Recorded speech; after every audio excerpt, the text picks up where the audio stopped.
معزز خواتین و حضرات، السلام علیکم۔ دوستو، مسلمان ہونے کی حیثیت سے ہمارا عقیدہ ہے کہ اللہ پاک نے یہ دنیا بنائی، پھر اس میں جانداروں کو پیدا کیا، تب جا کر یہ دنیا وجود میں آئی۔ لیکن یہودی سائنسدان اس تصور کو نہ مانتے ہوئے دنیاوی زندگی کو سائنس کی آنکھ سے پرکھتے ہیں۔ ان کا ماننا ہے کہ آج سے کم و بیش 530 ملین سال پہلے، جب ہماری دنیا میں ہر طرف زیادہ تر پانی ہی موجود تھا اور زندگی صرف سمندروں میں تھی، تب ایک جاندار سمندروں سے نکلا اور اس نے پہلی مرتبہ زمین پر قدم رکھا۔ ماہرین یہ بھی کہتے ہیں کہ سن 2100 تک سمندر کی سطح 2 فٹ تک مزید بڑھ جائے گی اور زمین سمندر کی گہرائیوں میں ڈوبتی چلی جائے گی۔ پھر شاید ہم انسانوں کو زندہ رہنے کے لیے واپس پانی کے اندر ہی جانا ہوگا۔ مگر یہاں سوال یہ پیدا ہوتا ہے کہ اگر ہماری زمین مکمل طور پر پانی میں ڈوب گئی تو کیا ہم واپس اپنے آباء و اجداد کی شکل اختیار کر لیں گے جو پانی سے نکلے اور آج کے موجودہ انسانوں میں خود کو ڈھال لیا؟ کیا ہم دوبارہ سمندری مخلوق بن کر اپنی زندگی گزار سکیں گے؟ آج کی اس ویڈیو میں ہم اسی مدعے پر بات کریں گے کہ پانی میں رہنا انسان کے لیے کتنا مشکل ہو سکتا ہے۔ تاہم ویڈیو میں آگے بڑھنے سے قبل دیکھنے اور سننے والے معزز دوستوں سے التماس ہے کہ ویڈیو کو آخر تک لازمی دیکھیے گا۔ تو آئیے چل کر آج کے اس دلچسپ موضوع کا آغاز کرتے ہیں۔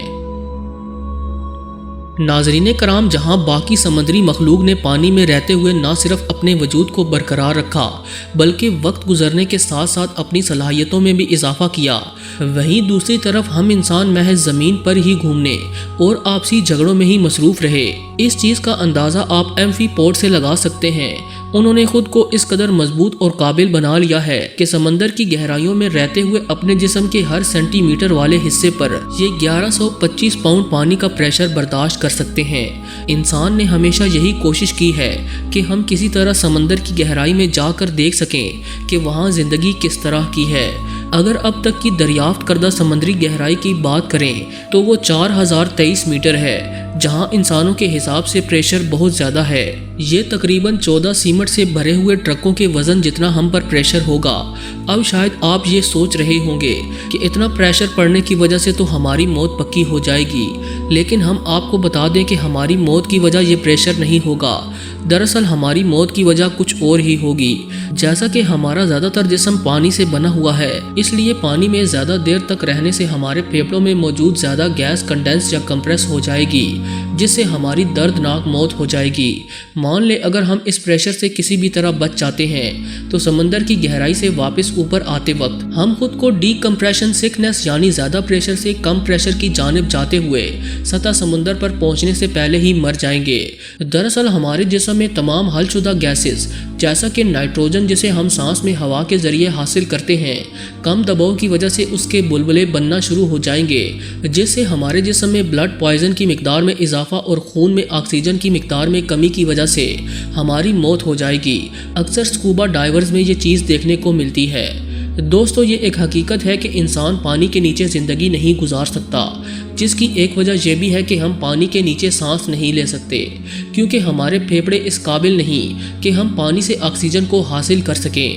لیکن پرفلورو کاربن کی مدد سے ہمارے پھیپھڑے پانی میں آکسیجن کو الگ کر سکتے ہیں۔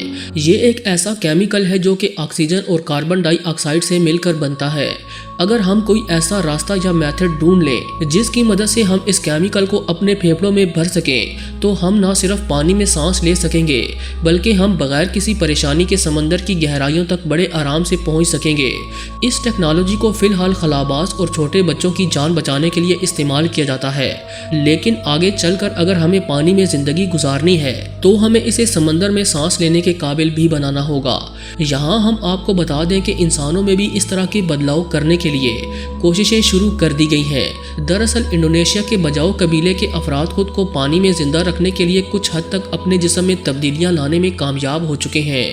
اس قبیلے کو سیگائب سی کے نام سے بھی جانا جاتا ہے۔ یہ قبیلہ صدیوں سے سمندری زندگی یعنی سیمی ایکواٹک زندگی گزار رہے ہیں، جس کے نتیجے میں ان کے جسم میں حیران کن جینیٹک بدلاؤ بھی ہو چکے ہیں۔ دوستو، بجاؤ قبیلے کے ہر فرد کے جسم میں موجود تلی عام افراد سے 2 گنا زیادہ بڑی ہوتی ہے۔ تلی پیٹ اور ڈایافرام کے بیچ ایک چھوٹا سا آرگن ہوتا ہے۔ غوطہ لگاتے ہوئے بجاؤ قبیلے کے افراد کی یہ تلی سکڑ جاتی ہے اور زیادہ ہیموگلوبن چھوڑتی ہے، جس کی وجہ سے ان کے خون میں آکسیجن برقرار رہتی ہے۔ اپنی اس مہارت کی بدولت اس قبیلے کے افراد پورے 13 منٹ تک کسی بھی آلے کی مدد کے بغیر سانس روک سکتے ہیں۔ اسی قابلیت نے بجاؤ قبیلے کو پانی کا ماہر شکاری بھی بنا دیا۔ یہ سمندر کی گہرائی میں موجود نایاب مچھلیاں پکڑ سکتے ہیں جو کہ دوسروں کو آسانی سے نہیں ملتی۔ اس کے علاوہ بجاؤ افراد گندے پانی میں بھی اچھی طرح دیکھ سکتے ہیں کیونکہ ان کی پانی کے نیچے دیکھنے کی صلاحیت عام انسانوں سے کہیں زیادہ اچھی ہے، یہاں تک کہ ان کا جسم ٹھنڈے پانی میں بھی بآسانی تیرنے کے قابل ہو چکا ہے۔ ہائپوتھرمیا کی وجہ سے نہ ہی ان کے جسم کانپتے ہیں اور نہ ہی ان کی جلد گرم ہوتی ہے کیونکہ ان کا جسم ان کے انٹرنل آرگنز کو گرم کرتا رہتا ہے۔ ان کا جسم بھی ہمیشہ دبلا پتلا رہتا ہے جس کی وجہ سے ان کے جسم میں تیراکی کے دوران زیادہ آکسیجن اور زیادہ غیر ضروری مسل استعمال نہیں ہوتے۔ سالوں گزرنے کے بعد قدرت نے بجاؤ قبیلے کے افراد کو بہت سی نعمتوں اور خوبیوں سے نواز دیا، لیکن یہ افراد ابھی بھی خود کو مزید بہتر بنانے میں لگے رہتے ہیں۔ دوستو، اس قبیلے کا ہر فرد بچپن سے ہی غوطہ خوری کی مہارت کو مزید بہتر بنانے کے لیے اپنے کانوں کو بری طرح سے نقصان پہنچا رہا ہے، جس کے نتیجے میں تقریباً اس قبیلے کے ہر انسان کو کم سنائی دیتا ہے۔ شاید زمینی مخلوق سے آبی مخلوق بننے کے لیے انہیں یہ قیمت چکانی پڑ رہی ہے، لیکن آپ کو بتاتے چلیں کہ دنیا میں صرف بجاؤ قبیلہ ہی اکیلا نہیں جو خود کو آبی مخلوق بنا رہا ہے، بلکہ اس کے ساتھ اور بھی کئی ایسے قبائل موجود ہیں جن میں موکن، ینگ لواٹ اور ارکا لوئی قبیلے بھی شامل ہیں۔ ان قبائل کی قابلیت دیکھتے ہوئے موجودہ دور کے ماڈرن اور ترقی یافتہ انسان کو ایک امید کی کرن دکھائی دی کہ اگر زمین پانی میں ڈوب گئی تو انسان خود کو پانی کے ماحول میں ڈھالنے کے قابل بن سکتا ہے۔ جیسا کہ ابھی بھی زمین اور پانی دونوں جگہ رہنے والے جانداروں کی نسبت انسان ان سب سے زیادہ ماہر غوطہ خور ہے۔ سائنس پر مبنی ہیومن ایولیشن کے مطابق ایک تھیوری موجود ہے جس کے مطابق ہم انسان واٹر منکیز یعنی پانی میں رہنے والے بندروں کی نسل میں سے ہیں۔ اسے ایکواٹک ایپس تھیوری بھی کہتے ہیں۔ اس تھیوری کو سمندری مخلوق کے ماہر ڈاکٹر ایلسٹر ہارڈی نے دنیا کے سامنے پیش کیا تھا۔ انہوں نے دیکھا کہ کچھ بندر سیدھا چل رہے ہیں، لیکن یہ صرف اسی وقت سیدھا چلتے ہیں جب یہ پانی میں موجود ہوتے ہیں۔ ہارڈی کا ماننا تھا کہ اس طرح پانی میں سیدھا چلنا بندر سے انسان بننے کی طرف ہمارا پہلا قدم تھا، مگر زیادہ تر سائنسدان ہارڈی کی اس تھیوری کو جھٹلاتے ہوئے اسے سوڈو سائنٹیفک کا نام دیتے ہیں۔ اگر ہم ہارڈی کی بات کو تسلیم نہیں بھی کرتے تو سائنسدانوں کا ماننا ہے کہ گلوبل وارمنگ جس تیزی کے ساتھ دنیا کو تباہ کر رہی ہے تو وہ وقت دور نہیں جب ہم کسی آبی مخلوق میں تبدیل ہو کر واپس پانی میں رہنے پر مجبور ہو جائیں گے۔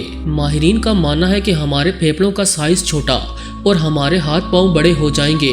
سکن میمبرین بھی ہمارے ہاتھوں اور پاؤں کی انگلیوں کے درمیان نظر آ رہی ہوگی، جو کہ سمندر میں زندگی گزارنے میں مددگار ثابت ہوگی۔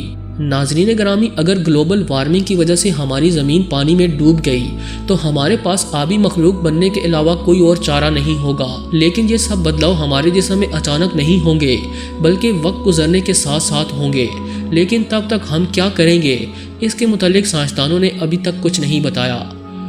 ہمیں امید ہے کہ آج کی یہ ویڈیو آپ کو بے حد پسند آئی ہوگی۔ ویڈیو پسند آنے کی صورت میں سے لائک ضرور کیجیے گا، دوستوں کے ساتھ فیس بک، واٹس ایپ اور دیگر سوشل میڈیا پر شیئر کرتے ہوئے ہماری حوصلہ افزائی بھی کیجیے اور کمنٹ باکس میں اپنی قیمتی تجاویز سے ضرور آگاہ رکھیے گا۔ آج کی ویڈیو میں بس اتنا ہی، اگلی ویڈیو تک کے لیے اللہ نگہبان۔